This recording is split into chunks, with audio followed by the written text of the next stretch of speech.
Hello everybody, welcome back to Slow Your Roll. I'm Cody. I'm Alex. And today we are on episode 3 of our duo campaign using DC20, Celestia's Call. Let's get right into this thing. I'm going to hit us with a vague recalling of a recap at least. So let's see. When we started last session, you were kind of like just starting in the heat of battle, but you took out an older orc that seemed to be trying to like train or bring into battle-like manhood his son, and they were both, through terrible rolls and circumstances, they were both swiftly defeated. And you basically kind of like talked with them for a while and really like taught them some morals and lessons, more or less. The orc father was like, wait a second, it's not that important to win this fight if it means my child's life, kind of thing. And you drop some intense learned paladin wisdom from your father. It was epic and heart-wrenching. So from there, you moved on to a camp, a very large kind of like community camp where a lot of people just kind of hung out. It was really just like a big campground. Some people were there down on their luck. Others seemed to just kind of enjoy that lifestyle, where you met the overseer of the camp and continued to help kind of just make things right. You rested there. You cut down a bunch of wood for them, and he got you and your kobold companions some clothes so they weren't as culty looking. Absolutely.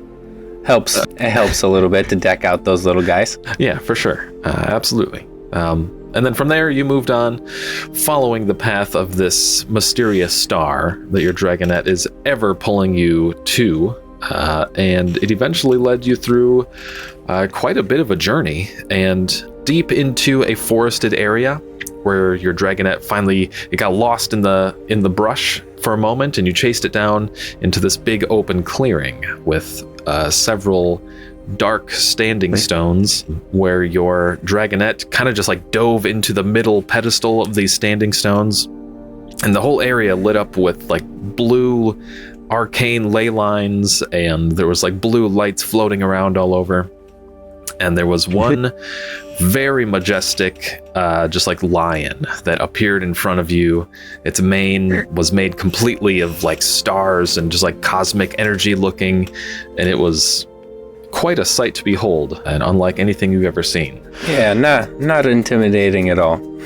Yes, and it left you with one thing. I think the words specifically were, I hope you're ready for your tests. So let's hope it's open book. So we will we'll pick it up from right there. Basically, This lion appears right about at the pedestal of these, in the middle of these standing stones, and it walks very slowly towards you. And it's a large, like, it's got like bright white fur, and some of its fur is just like speckled with just like sparkling energy. It's so beautiful and enchanting. And you eventually, this thing literally just like speaks to you, and it's like a haunting, it like echoes in your mind, and it says, are you ready, or I hope you're ready for your tests. What do you do with that? I try to do the same thing that it just did to me. Like, it just telepathy talked to me in my mind, so I want to do the same thing to it. Awesome. And what would I say? So I would obviously say something like, bring it on. You know, I just don't want to like back down from this. Nice, perfect. Perfect. Okay, so this thing says something along the lines of like, your words are very bold, but I feel you must earn your own confidence in your words. You must overcome your fear and regret. And it just like, it's like this thing is just like speaking to your soul, you know? Okay. So yeah, it's like this lion is just speaking right into your soul, more or less. Even though you like speak with confidence, you can like feel everything inside you of your like insecurities kind of just like welling up for a moment. And this thing's just like eyeing you down, and it like walks a little bit closer to you, and you watch as the interesting like grove around you that's just like bathed in this interesting ethereal light, just kind of like slowly, literally just like pulls away from you and almost just like vanishes into darkness. And it's just you and the lion, and it's just like dark. And the lion quickly changes into a form that's just like a person in heavy armor, and you see something you haven't seen for a very long time. You see a knight wearing the garb of your father's order. Okay. Do I recognize him, or is it just some generic dude? You don't recognize this guy. You do, however, have like the haunting nostalgia of the insignias on like the banners across his armor, and it's definitely from your father's order, one of the factions you've been running from for your whole life. Okay. What do you do? It's just kind of standing there in front of you, staring you down. He doesn't necessarily look very pleasant. Well, first off, I would probably try to keep my mind about me. I'm an intelligent person in general, and that's what I'm going to try to lead with. So I would, I guess, in a way, trying to both lie to myself and the celestial lion who I believe I'm still talking to. I'm going to say, we Luminestras have no fear. And then kind of like trying to convince myself in the same way. Very cool. Go ahead and roll a influence check on yourself. This is going to be interesting. That's funny. Influence check. I also happen to have a +5. Yes. The DC is a 10, by the way. Ooh. Pretty straightforward. I got a 23. Okay, awesome. So this thing, this whatever it is, be it a person or whatever, it appears as a person. It looks at you and it kind of smiles, and it's like, yes, and like you believe it. You believe yourself. You do 100%. And then this guy pulls out a very large shield off of his back and an axe in the other hand. Ooh. And he's just like, so let's test that. What do you do as this thing begins to just rush towards you with its weapons at hand? Oh, okay. So if he's coming at me, weapons drawn, I feel like it's already go time. So I just need to go with the breath weapon. And okay, I'm going. That's awesome. Thank you. Okay, so to see how this actually goes down, let's treat. Go ahead and roll for your breath weapon. Sure. And that will be your initiative check. Definitely. So I do want to say it's going to be a mystic breath weapon, being a sonic attack. So it's against his mental defense, not his physical defense. Could also be seen as a spell if you'd like it to be. Okay, cool. We can still treat it as an attack check like you normally would, or whatever you'd normally do for your breath weapon, and it'll target the mystic defense when it happens. Sounds good to me. So my first attack with the breath weapon, I rolled a 4 on roll 20, and it's +4 for that. So it's an 8 to hit. 8, okay. So I'm actually gonna, like I said, I'm actually gonna treat this first roll like that is your initiative roll for now. Okay. And since you're only going against another creature, I'm going to roll for them for initiative as well. Nice. Okay, and they roll a 17 on their attack check. So this guy's actually going to go first, and he is going to follow through with an attack against you. And then you can change what you do, even if you'd like, since you enact what you're doing afterwards. So like it could actually change. So this thing is going to attack you first. It's going to swing towards you and does a 17 hit. Just barely. Yeah. Yeah. That's actually 14 is going to be a heavy hit for me, and then 19 is brutal. So just a little under brutal. So just a heavy hit. Yes. Okay, all right. So you are going to take 3 damage from this then. It'd be slashing damage. Okay. And that's really all it's going to do for its turn. So what do you do in response to that? All right. Well, in response to that, I'm going to jump back 5 feet and then hit him with a Cybolt. Well, okay. Actually, I don't want to invoke an opportunity attack, so I want to hit him with the Cybolt first, and then I'll create distance afterwards. Okay, sure. Sounds good. So I'm actually going to be pumping almost all of my action points into this as well. It's going to be 3 action points. And then... Oh, let's go. That's going to be big. Movement's not free, right? It also costs an action? Yeah, generally. In this instance, since it's kind of theater of the mind, we'll just say 1 action point into movement lets you do pretty much whatever you need to do. So I've got a 1 action point that's going to be devoted to moving after I'm done with this Psybolt. But I want to devote 1 action point to casting Psybolt, and I'm going to amplify it twice. Once with the dazed effect, and then once with a damage increase. Ooh, okay. Let's go. All right. 10, 14. Okay. It is a regular hit. Nice. Against its mental defense. Okay, yep. So it is a regular hit. What is the damage on that baby then? Okay, perfect. So it's 1 psychic damage, and then a 2 psychic damage because I amplified its attack, and then as well, if the target makes a mental save. If it fails, the target becomes dazed. On the next mental check it makes before the end of your next turn. I see. Okay. I will remember that for the future. But in this instance, it actually isn't even going to come up. It doesn't even have a chance to save. How do you want to do this? Very nice. I basically just want to like use my mental, I guess, abilities more like a force push to just kind of knock his block right off. That's awesome. That is super cool. Okay. And exactly as you do that, you mentally push energy directly towards this thing and basically obliterate it into dust. But you watch as this dust seems to kind of just like reform, but it's a different creature. Now this time you're looking at a single, just like glowing female celestial warrior. Okay. And you recognize this type of creature as the other faction you've been hunted down by your whole life. And it's just kind of staring at you. Basically the same as the first thing. So what do you do? Well, first off, go ahead. Are you afraid? I'm not sure if I would say afraid at this point.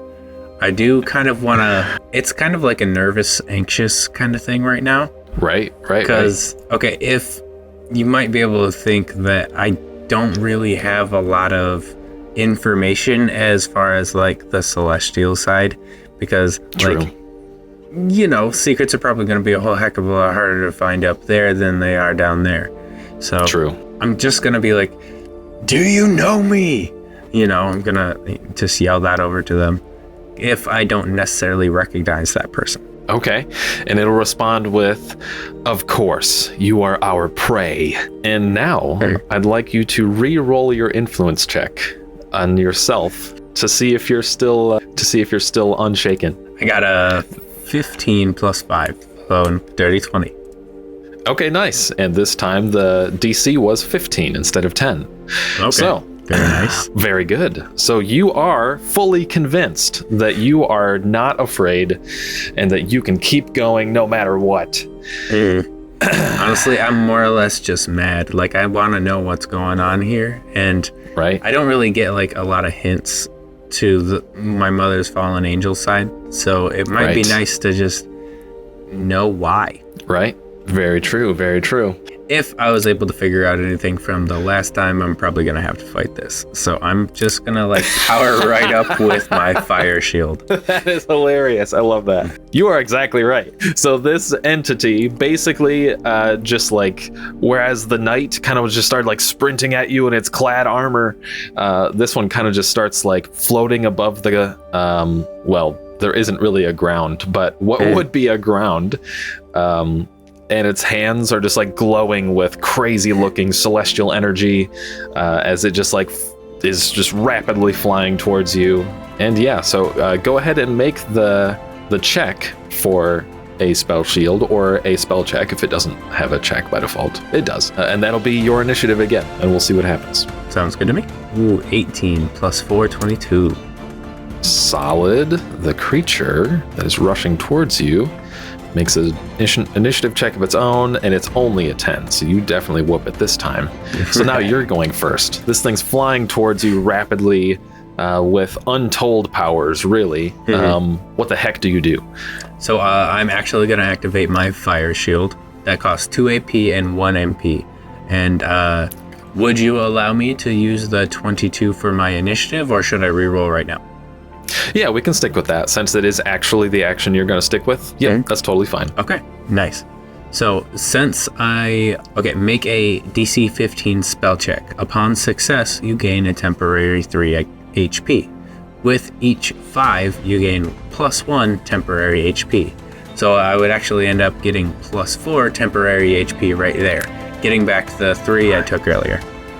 Nice. That's awesome. That's perfect. Yeah. And I love the whole like cinematic of this too, because it's like you don't really know much about this creature, whereas last time you just attacked, and now it's like this thing's flying at you crazy, and you just like throw up the fire shield. I know that's cool. I like that. Definitely. I like that image. And the fact that like all of my magic, aura, and spells are tinted in a red magical way. It's just like now all of my energy is around me.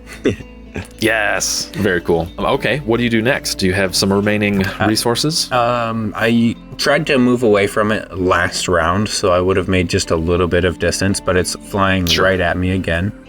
So I'm not able to cast another spell because I just cast one spell. So I think I'm going to spend 2 AP on trying to grapple it in the air with telekinesis. Oh, that is so cool. Okay. Okay. Yeah, honestly, this is just a long-range grapple. There's not necessarily anything special that has to go through it. You can target creatures within 5 spaces.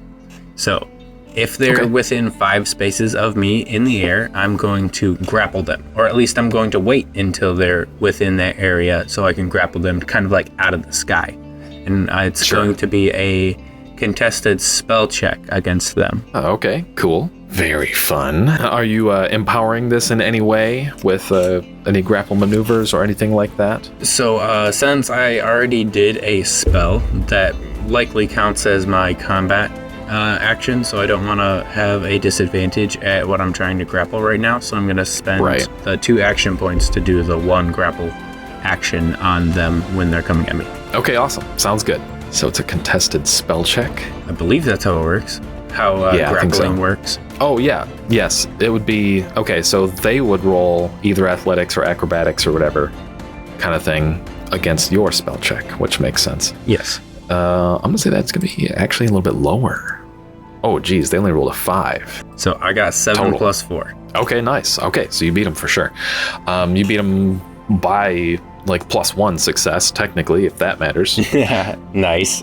I just barely overpowered them.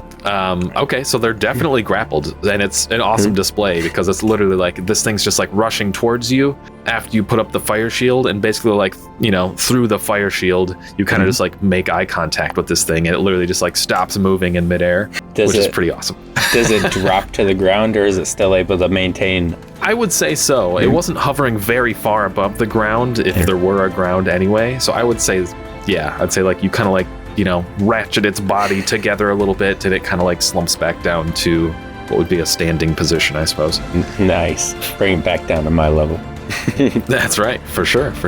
Okay. That's all of my action points. Okay, cool. That's all I can really do. I might actually say something like, "You're not so special, get back down here," you know, something like that. Oh, cool. I like that a lot. It's like, get off your high horse, but it's like, get out of the air because you're not that special kind of thing. Right. Like, you think you're so high and mighty. Exactly. What did we ever do to you?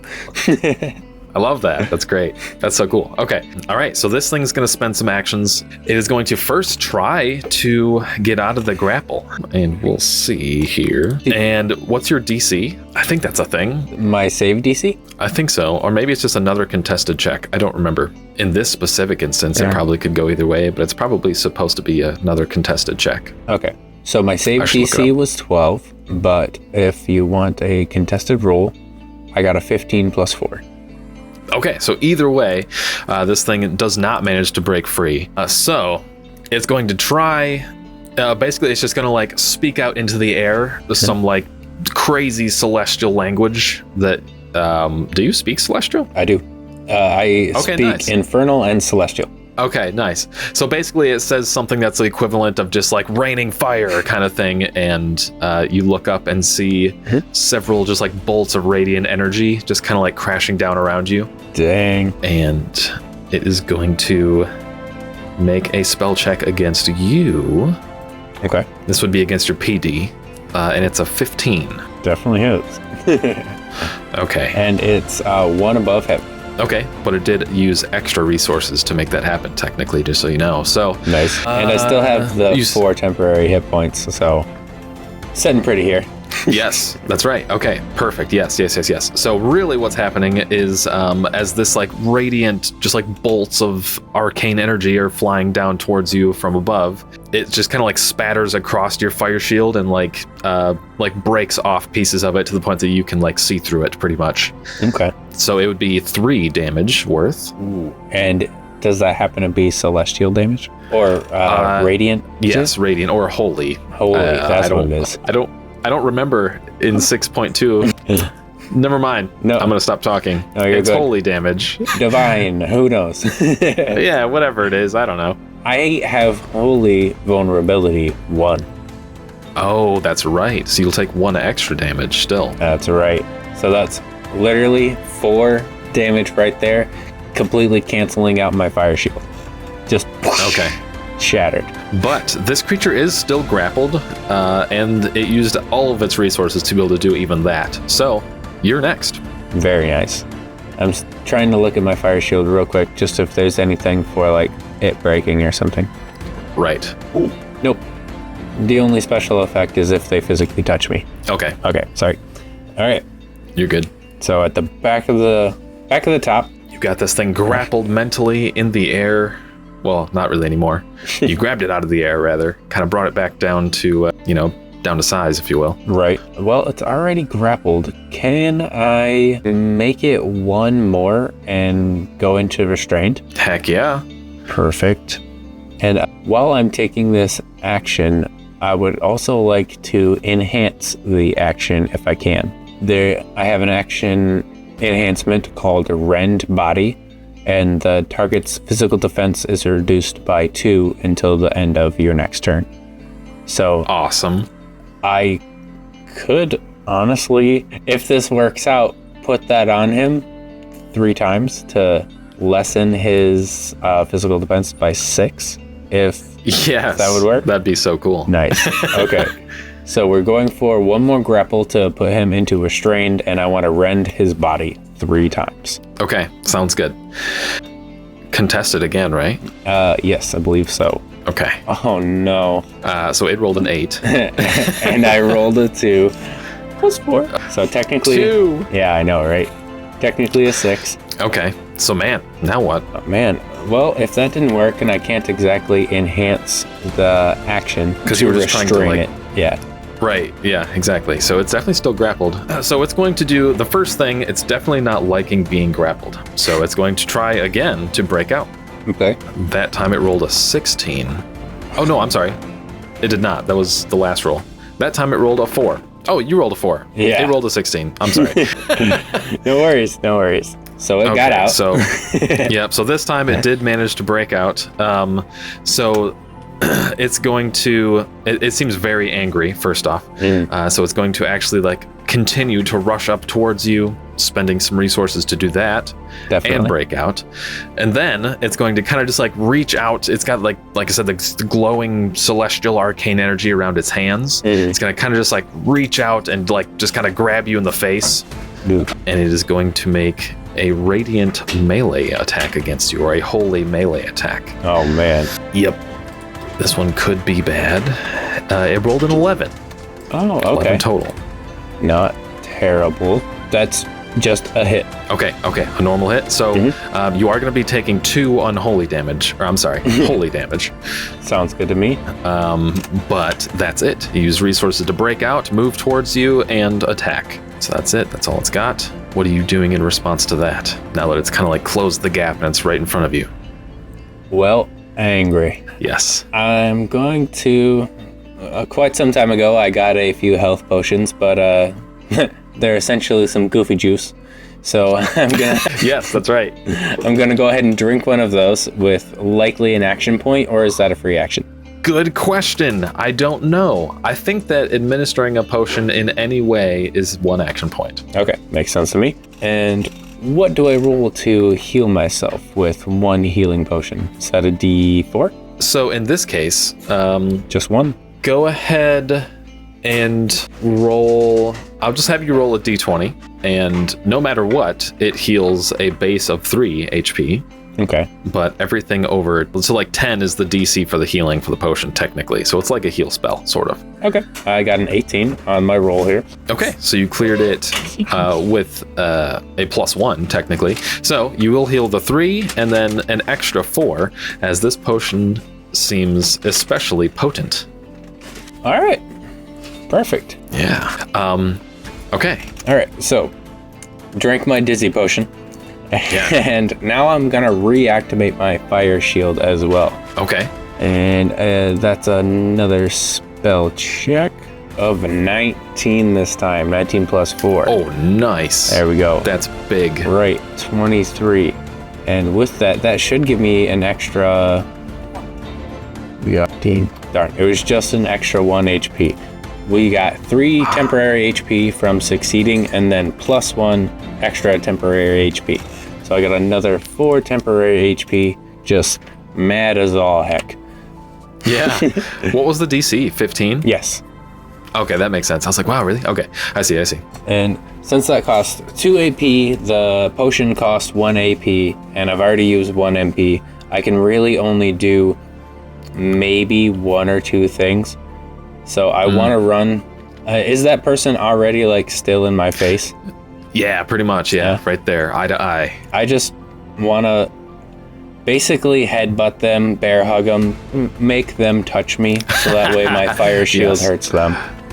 That's awesome. Okay. Yeah, I mean, if you really want to just roll like an attack check, we can definitely count that as them like touching you. Okay, definitely.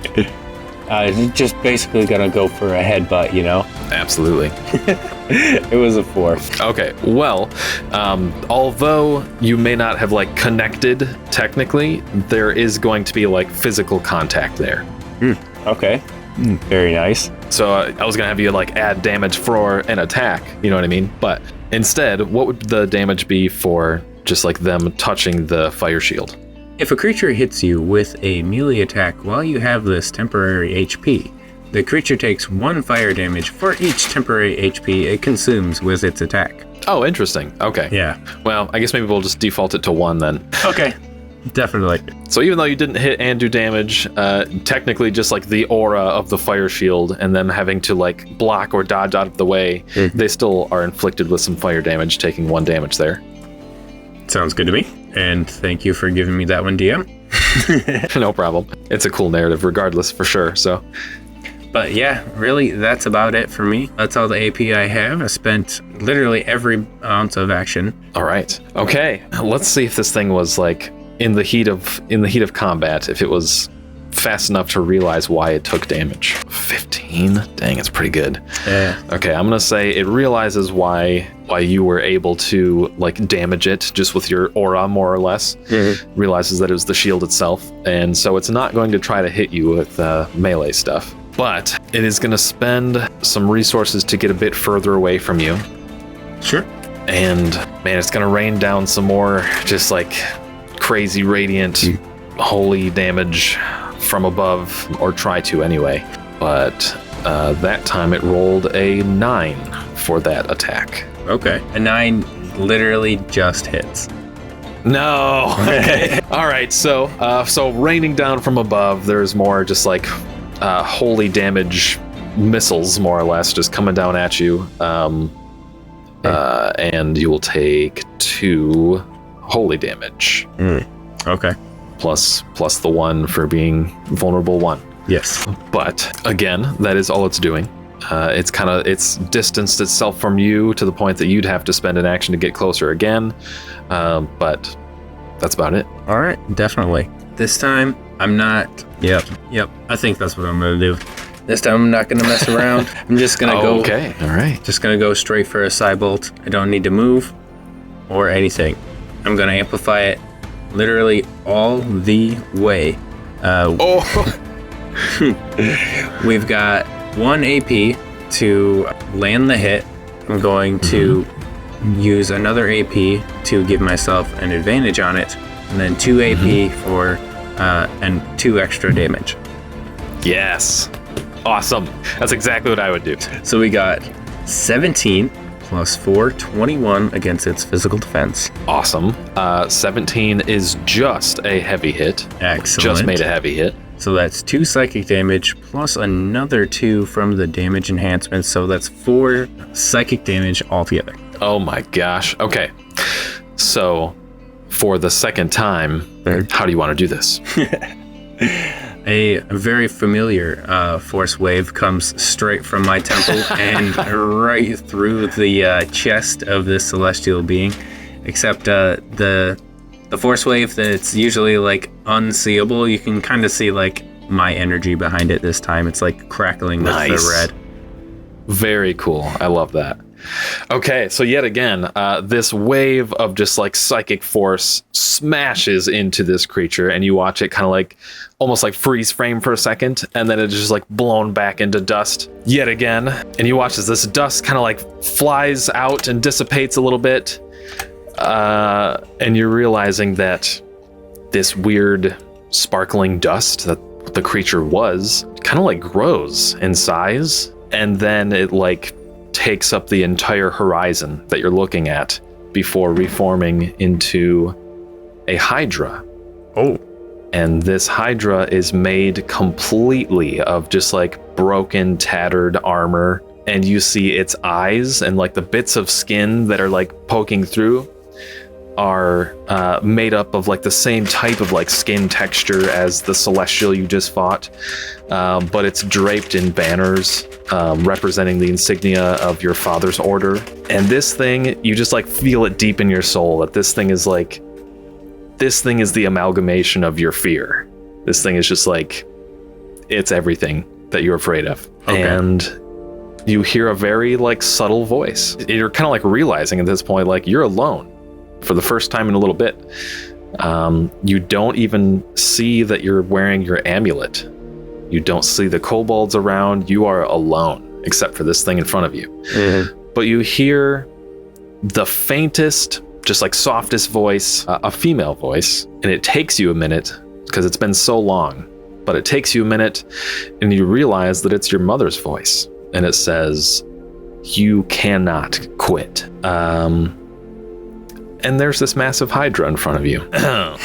Well, let's... Wow. I'm gonna have to... Well, honestly, I'm gonna grip the amulet really tight and then call upon the dragonette as well. And I'd kind of like to just, I don't know, have that thing present, maybe even feel empowered by it somewhat. Like, just call upon its spirit, but just like narratively, you know? It doesn't have to be for any mechanics or anything. Yeah, no problem. And also narratively, you may not have actually heard me mention it, but as you like reach for your amulet, you realize that it's not around your neck. Oh, yeah, I missed that one. I thought you said it was. Yeah, wow. And you're like terribly alone in this. Honestly? Or at least it seems like it. It feels like it. You know, that gives me a little bit of a sense of dread. And I feel like this is something that I would want to like fight fire with fire in a way. So instead of me feeling fear for this creature or anything like that, like I'm not going to be intimidated by it. But obviously that's kind of at the forefront of my mind. So I'm just going to cast fear. Oh, cool. Interesting. I get it. I like it.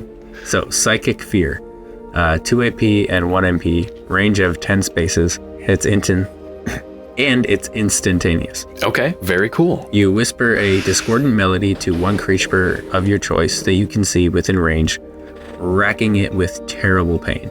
Upon a hit, it takes 2 psychic damage, and save failure. If it has any AP, the target spends 1 AP to move as far as its speed allows away from you, and the creature will not move into obviously dangerous ground. Okay, cool. There might be some more narrative stuff that happens too, depending, you know, I mean, that's just, okay, sounds good. Definitely. This whole thing seems like a weird, like, fight in the mind and soul, and I don't know, it's interesting, for sure, so let's see what happens. Yeah, and I'm actually going to spend, it's 2 AP and 1 MP, but I'm going to empower it with 1 more AP to give myself an advantage on that. Nice. Very good. A 19. Okay, nice. What does that target? Does it target a contested roll, or is it the MD? Make a spell check against the target's MD while it makes an intelligence save. Oh, I see. Okay, because there's damage and effect. That's why. Okay, that makes sense. Yes. So it does hit for the damage portion. Let's see. Nice. Let's see. Oh, it rolled a natural 1 on the save. No way. -1, so its roll is 0. That's hilarious. Wow, so it botches the save hard too. So that's funny. So if this is like a mental battle, it's almost like my fear of the creature, the order, and all of this that's been happening, I'm putting it onto that creature. Like it's that creature's burden. It's not my burden.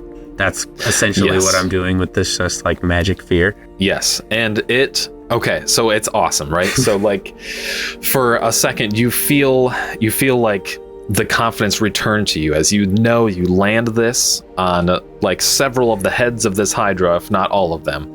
And so like your confidence returns to you. You watch as this creature spends what would be all of its resources, really, just like sprinting away from you, and like it like kind of like fades into the darkness away from you, even to the point that you don't really even see it anymore. And your confidence returns to you. And now, for the third time, make an influence check against a DC to convince yourself that you're not afraid. 16. Okay. So and, the first time plus the DC 5 actually 21. Oh, nice. Okay. So the first time the DC was 10.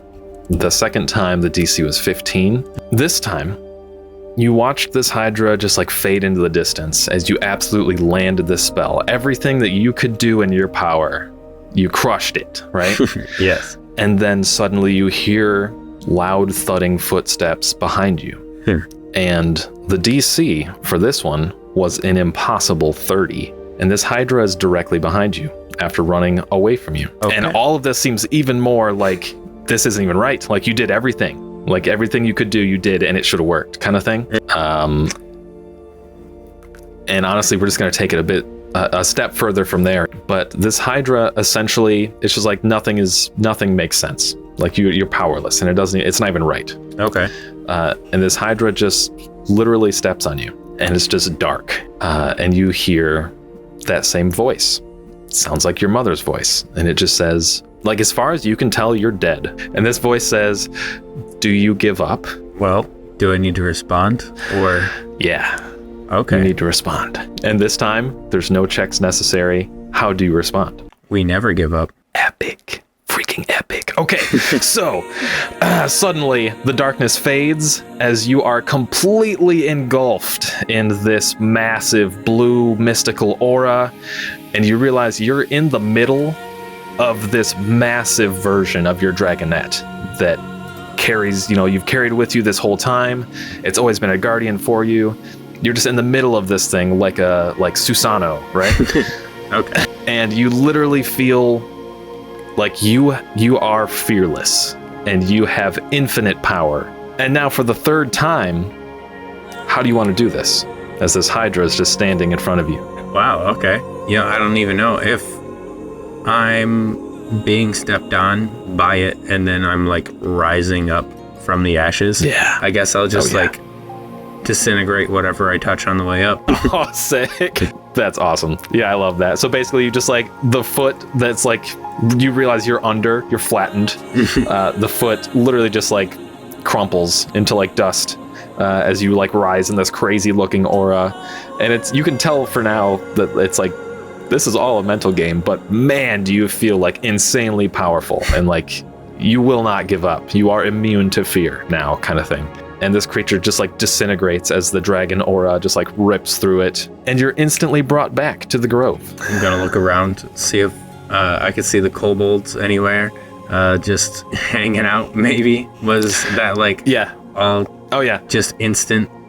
Or have I been gone for a minute? 100% was. Yep, you've got it exactly right. You see the 3 kobolds kind of just like standing back a little ways, exactly where they were when you ran into the grove and seen all this stuff happen the first time and all that stuff.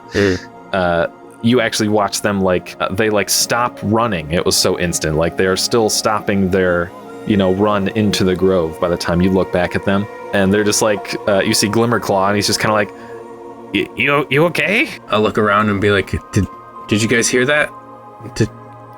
No? Yeah, your dragon friend flew right in the middle of that pedestal. That was crazy. Yeah.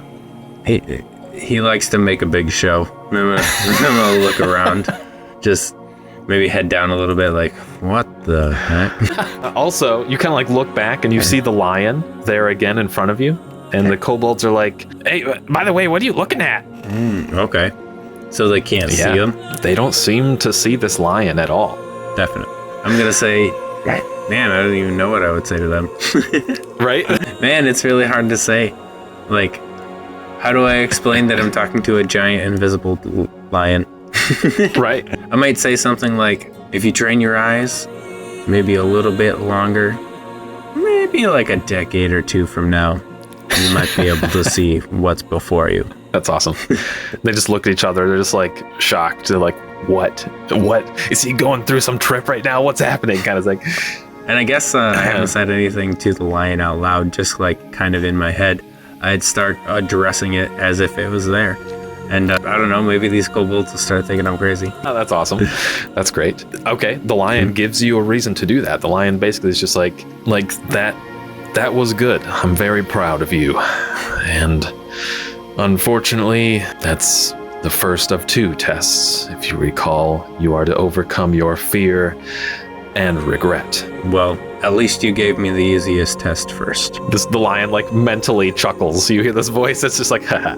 And then, yet again, you are plunged into darkness. But this time, the darkness opens back up into a scene of sorts. And it's a scene of a quiet night.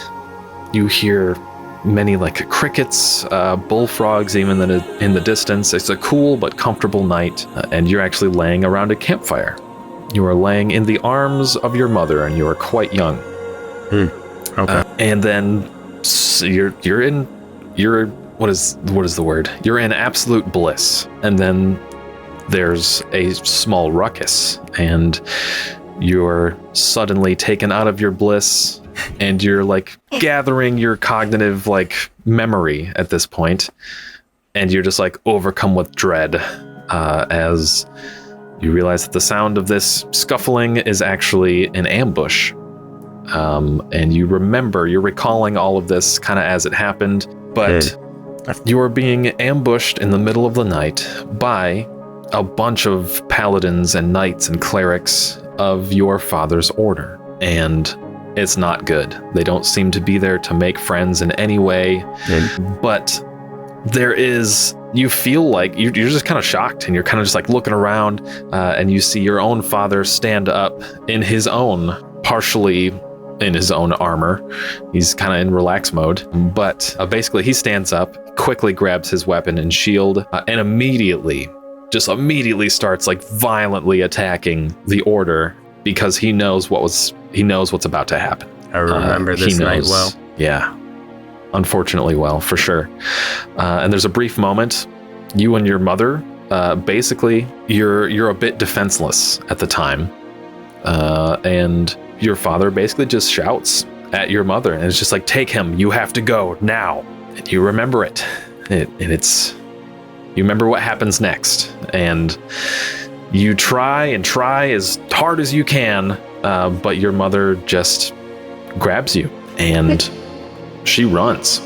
And it's honestly like she doesn't even second guess it. And you're angry.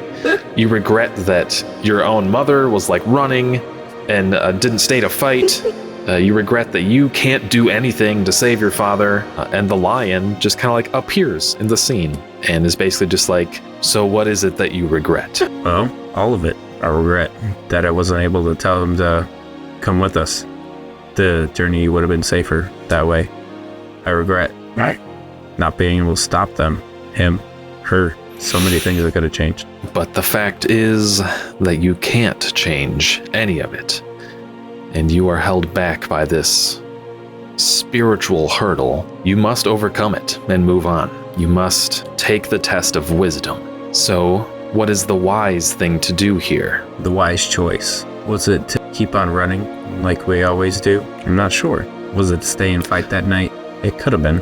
but I know that everything changed after that day. I'm not sure if I can justify those actions, any of them, those done by the people who had committed them and those who were trying to defend against them. But I do know if it happened again, it wouldn't be my dad this time.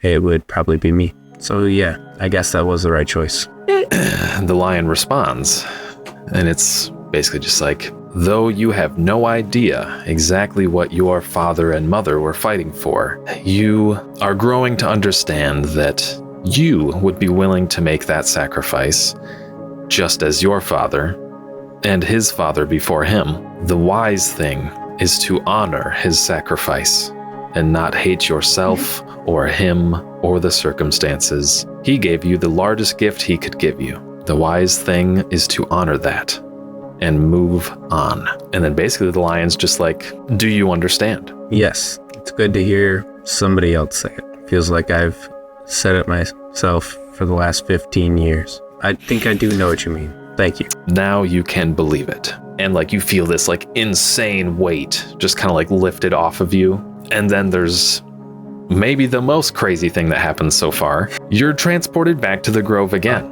Yep. And so you are wearing your amulet because you're actually back in like real life. Okay.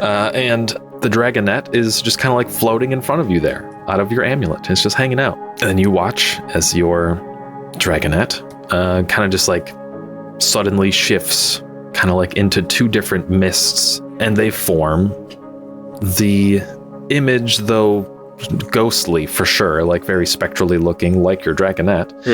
They form the image of both your father and mother there in front of you. And at first it seems like just an image, but then they like step forward to get even closer to you, and they're both just kind of smiling and looking at you. Nice. I would probably, I guess, I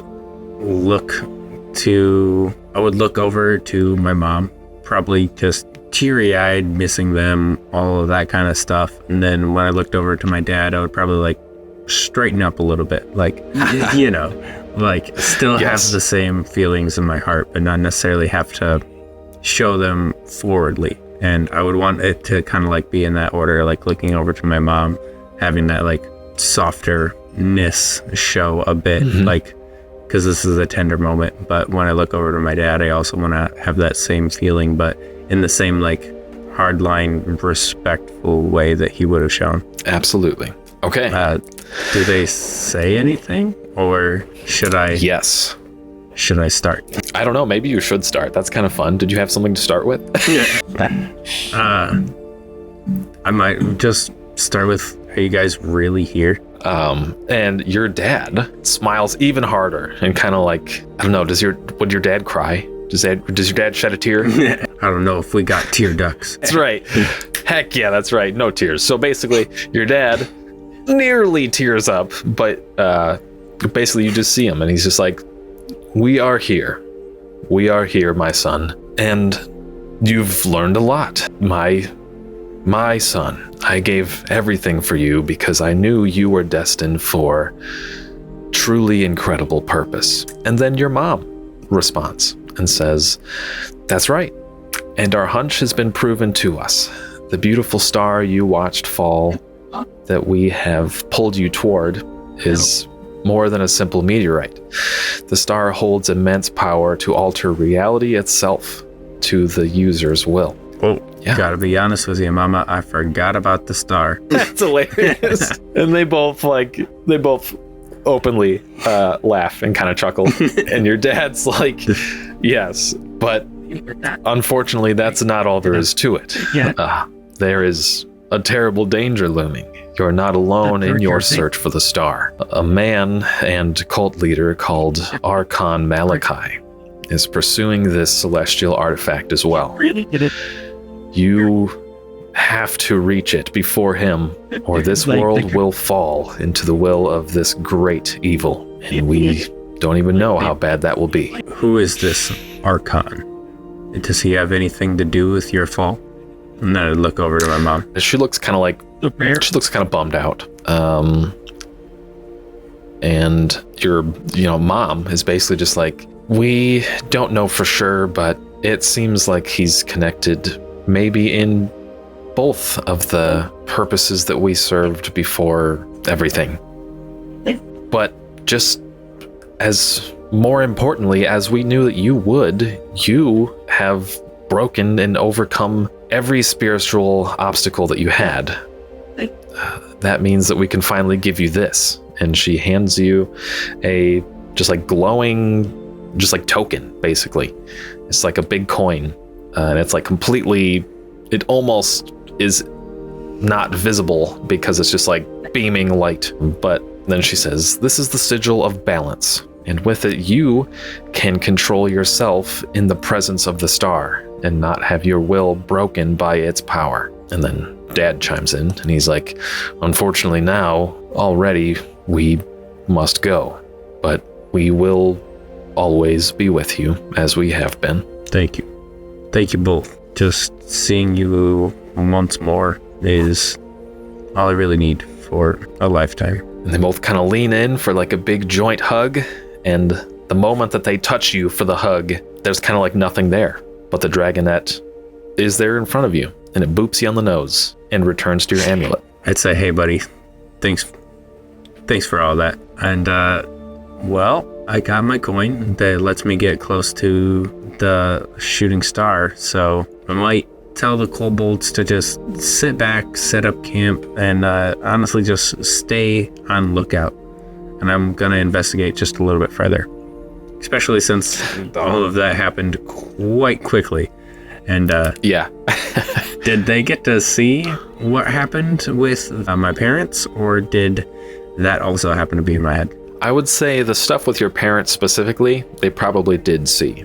Okay, nice. Yeah, I want to say that they witnessed that whole situation. Nice. Then that should like extra prove what I was just saying a second ago. Like, you'll understand when you're older. Yeah, exactly. And pretty much when your dragonette returns back into your amulet, like all of the light, all of like the mysterious floating ethereal blobs and the ley lines and everything, like all of it just goes dark. And you're just in this open area of a grove with some dark standing stones. And that's kind of it. You're just there. Well, is the shooting star anywhere close to this location? So, the moment that you even ponder that, like wherever you have stowed the token, whether it's still in your hand or in a pocket or whatever, you like hear it humming. It's like an audible hum as you kind of like literally think to yourself, where's the star? And the thing just like hums in response to that. Nice. And it seems that this thing is a straight up compass that's going to lead you directly to it.